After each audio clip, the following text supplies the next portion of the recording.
Warangal municipal అధికారుల తీరు పేదాడుకో న్యాయం పెద్దాడుకో న్యాయం అన్న చందంగా ఉంది. హనుమకొండ రాజాజీనగర్ నుంచి పెగడపల్లి డబ్బాల పెద్ద మోరి వరకు నిర్మిస్తున్న నాలా పనుల్లో అక్రమాలు చోటు చేసుకుంటున్నాయి.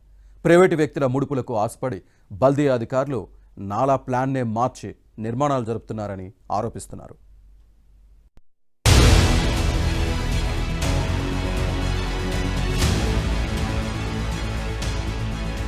హన్మకొండ పెద్దమోరి పెద్దనాల చుట్టుపక్కల భూమి కబ్జాలను నియంత్రించేందుకు వరంగల్ బల్దియా అధికారులు పూనుకున్నారు.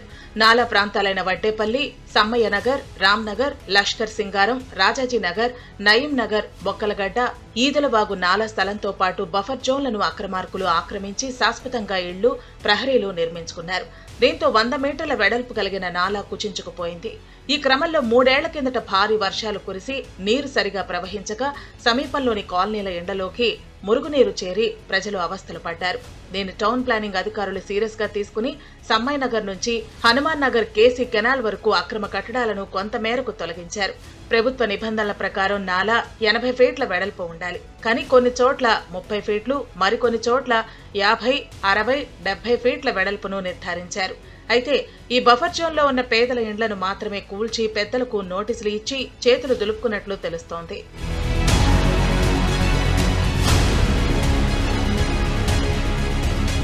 ఈ నాలా పరివాహక ప్రాంతంలో పేదవారికి ఒక న్యాయం, పెద్దవారికి ఒక న్యాయం చేశారని అధికారుల తీరుపై ప్రజలు మండిపడుతున్నారు. 2 కిలోమీటర్ల వరకు నిర్మిస్తున్న పెద్దమోరి పెద్దనాల ప్రొటెక్షన్ వాల్ నిర్మాణం పనులు నాసిరకంగా చేపడుతున్నట్లు ప్రజలు ఆరోపిస్తున్నారు. గోడ నిర్మాణంలో సిమెంట్ తక్కువగా ఉపయోగిస్తూ ఇసుక, చిప్స్ ఎక్కువగా వాడుతూ పనులు చేస్తున్నారని అంటున్నారు. క్వాలిటీ కంట్రోల్ అధికారుల పర్యవేక్షణ లోపం వల్లనే నాసిరకం పనులు జరుగుతున్నట్టు తెలుస్తోంది. ఇప్పటికే బొక్కలగడ్డ ప్రాంతంలో ప్రొటెక్షన్ వాల్ నాసిరకంగా నిర్మించడం వల్ల కిందికి వంగిపోయిందని, భారీ వర్షాలు కురిస్తే ఇబ్బందే అని స్థానికులు చెబుతున్నారు.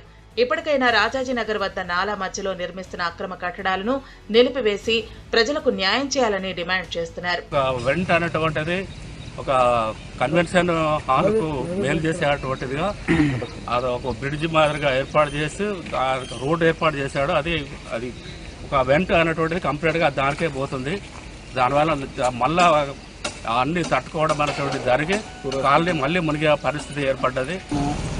వర్షాలల్లో ఒక్కొక్క ఇల్లుకు మినిమం ఒక 10 లక్షల నుండి 20 లక్షల దాకా లాస్ అయింది సార్.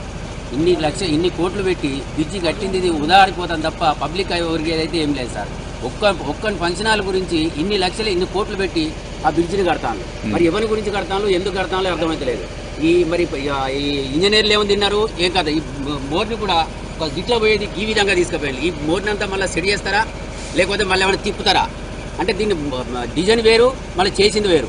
ఈ మధ్య కాలంలో వచ్చినటువంటి వరదల వలన ఇక్కడ దాదాపు Ramnagar colony, Rajajinagar colony, Nayeem Nagar colony, Lashkar Singaram చుట్టుపక్కల ప్రాంతాల్లో దాదాపు దీనికి 1/2 కిలోమీటర్ రేడియస్ తోటి మొత్తం మునిగిపోయింది. అయినా బ్రిడ్జీలు అనేవి కాలువకు అడ్డంగా కడతారు, కానీ ఇక్కడ మాత్రం నిర్మాణం అనేది కాలువ పక్కమటి సమాంతరంగా కూడా కడతా ఉన్నారు. ఇలా సమాంతరంగా కట్టడం వలన వాటర్ అక్కడే స్టోరేజ్ అయ్యి మళ్ళీ నీళ్ళు అనేవి క్లియర్గా వెళ్ళిపోకపోవడం వల్ల మళ్ళీ సేమ్ అదే పరిస్థితి ఎదురయ్యి ఈ బ్రిడ్జి చుట్టుపక్కల ప్రాంతాలకు నీళ్ళు వస్తాయని చెప్పేసి ఈ కాలువను ఉన్నటువంటి వాళ్ళు కానీ పక్కనున్న వాళ్ళు కానీ అందరూ కూడా భయాందోళనకు గురవుతున్నారు. అయితే అక్రమాల ఆరోపణలు ఎదుర్కొంటున్న వారు తమ తప్పిదం లేదంటున్నారు. తమ వద్ద అన్ని డాక్యుమెంట్లు ఉన్నాయని, కాలనీలోని కొందరు వ్యక్తులు కావాలని ఇలా చేస్తున్నారని ఆరోపిస్తున్నారు. రోడ్ ఉన్నది మనకు ప్రత్యేకంగా మన ఒక ఫంక్షన్ హాల్ కొరకే అని కాకుండా మన అన్ని ప్లాట్స్కు ఈ వైపున ఒక దగ్గర ఒక 6-7 ప్లాట్స్ ఉన్నాయి.